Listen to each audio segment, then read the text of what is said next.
আসসালামু আলাইকুম, কেমন আছেন সবাই? তো আজকে চলে আসলাম আবারও একটি নতুন ভিডিও নিয়ে। তো আজকে আপনাদের শোনাতে চলেছি মৌমাছি এবং মাছি নিয়ে একটি গল্প। তো চলুন শুরু করা যাক। তো একদিন একটি মৌমাছি আকাশে উড়ছিল।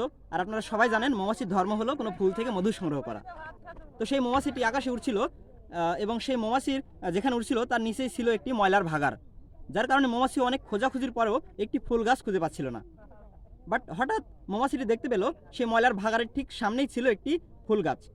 তারপর সেই মৌমাছিটি সেই ময়লার ভাগাড়ের সামনে দিয়ে গিয়ে সেই ফুল গাছ থেকে মধু সংগ্রহ করে চলে গেল।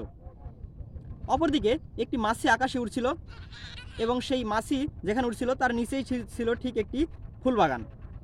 মাছি ফুল বাগানে উঠছিল, আর আপনার মাছির ধর্ম সবাই জানেন, কোনো ময়লা বা পচা দ্রব্যে বসা।